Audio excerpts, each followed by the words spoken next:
Version 2.0 gave us a lot of new features to try out, and at this point it feels like we're playing a whole different game. However, we can all agree that the best and the most fun feature of all time ever since the game's release is the flight mechanic, and no, it's not because of the incredible view from up here.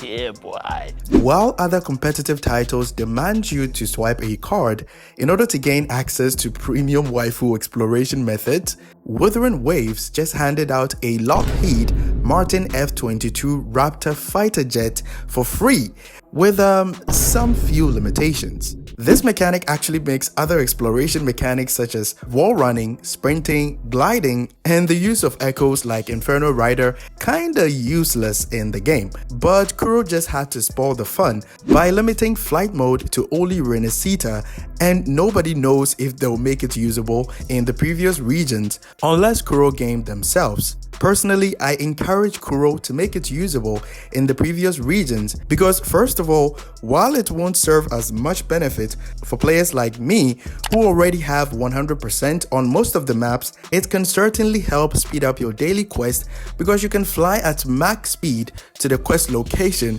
right after teleporting to the nearest resonance beacon. But for new players who are now exploring Huanglong and the Black Shores, it would definitely be an exciting and fun new experience which can actually draw more new players from different gaming communities to try out Wuwa for the first time and get a taste of how the game actually feels like, which gets rid of judging how good or bad the game might be based off endless drama farming videos that you can find on YouTube. Because at the end of the day, it doesn't really matter which game is better, it all depends on what you enjoy playing and how the developers of that game treat you. Speaking of making flight accessible to all regions, yes, I know the terrain of Huanglong and the Black Shores were not necessarily made with having flight as an exploration tool in mind, but the ability to fly doesn't really care what type of terrain you need to cover because it allows you to cover distance vertically and horizontally, which is why it's very fun to use. This is why I strongly believe that flying will always be a broken exploration tool no matter what new methods of exploration Kuro Games cooks up in the future. So if you want Kuro to make the flying mechanic accessible in every region, go ahead and like the video so that it might get their attention, because if there's one thing Kuro Game is good at, it's listening to their player base. But enough of me yapping about my own selfish desires. As a dedicated guide maker, I've been doing nothing but flying around Renacita for days to give you some tips that can help you enjoy the game even more. Tip number 1. Takeoff. I am quite sure that you've had the sudden realization that you need to gain some sort of elevation in order to initiate flight mode. Well, this problem can easily be fixed by using a long-forgotten mechanic in the game called Super Jump, which can only be activated by taller characters who can plunge when you press their basic attack after jumping. Essentially, how this mechanic works is to jump, press your basic attack once to initiate the plunge animation, dash, press your basic attack again, and as soon as the plunge animation begins, activate the flight utility to start the flying animation. Keep in mind that male characters can do it much easier compared to female characters because most of them are taller, so it's easy for them to reach higher heights when you plunge. However, there is one character who makes flying even much easier, and it's none other than the man himself, Chevrolet Camaro. Per my testing, his plunge animation sends him way too high in the air, so he doesn't need to perform a super jump to initiate the flight animation in midair. So Cucaracha mains like myself will have an easier time in Renacita because super jump drains a lot of stamina. Tip number 2. While flying, you can plunge from any height, and I mean any height in the game that you can possibly think of, and you will never take fall damage regardless of the character that you are using. This is quite useful if you reach your destination but you're way up in the sky. So feel free to plunge and drop from any height without any consequences whatsoever. Tip number 3. Flight gauge stamina can only be recovered by landing on the ground or any solid surface, attaching your character to walls by simply crashing into them to begin the climbing animation, and grappling to wing rays scattered across the map. Kuro actually nerfed the flying mechanic and nobody noticed. About 2 days ago, you could easily switch between gadgets or utilities while flying. So for example, you could change your utility to the grapple mid-flight, But after a recent update, it seems your utility wheel is no longer available to you while flying. You can only get to use the function wheel instead, which came as a big surprise to me because I was actually messing around with the utilities to discover a flying glitch that I can make a video about, and Kuro easily beat me to it. So at the moment, there is no other way to regenerate flight stamina except the ones that I mentioned previously, but I'll still mess around and see if I can find something for Kuro to fix later. Tip number 4.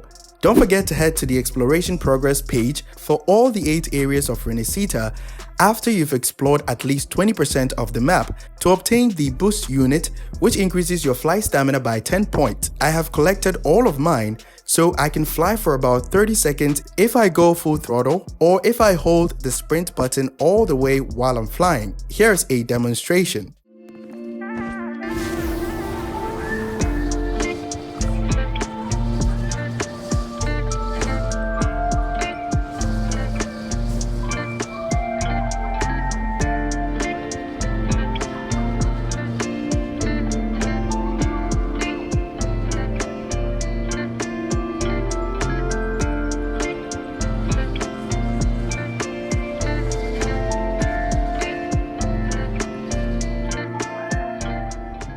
But if I fly from a higher elevation and do short bursts, it can actually last for about 1 minute and 12 seconds.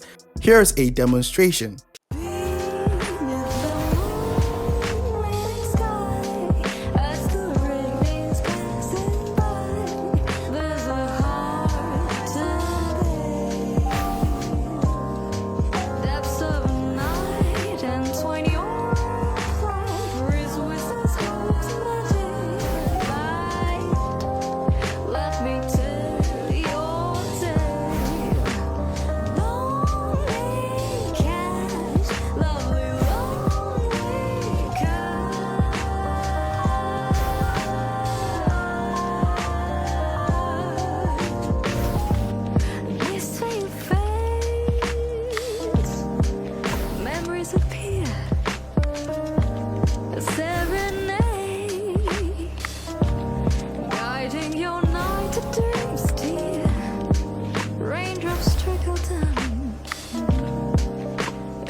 Tip number 5.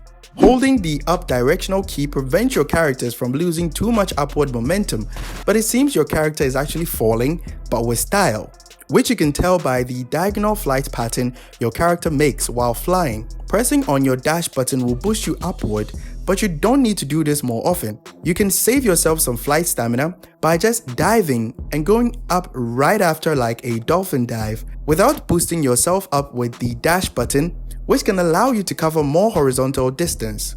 Tip number 6. It's difficult to do sharp turns while flying, so you don't have to go full throttle while turning just because you want to turn much faster, because you'll be spending more flight stamina than necessary. You can change your flight trajectory by simply pressing your jump button mid-flight to go into the gliding animation and then activate the flight mode again after turning slightly towards the direction that you want to fly in. Here's a demonstration.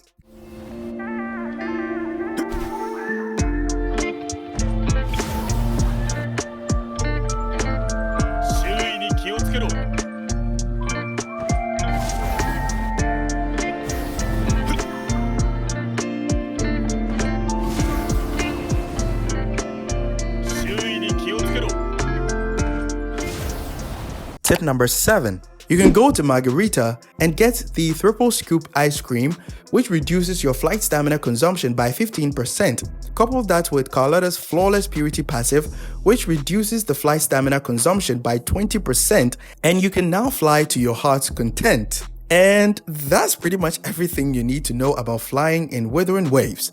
So now that we have a flying mechanic in the game, who knows what Kuro has in store for us in future regions that we'll get to explore. Hope these tips become useful, and be sure to leave a like, subscribe, and turn on the bell icon to get notifications of future useful videos whenever I post them. Let me know if I missed anything, and if YouTube gets this right, you should like this video that pops up on the screen, so be sure to give it a watch and join the Discord community. Link will be in the description. Catch you guys in the next one. Bye bye.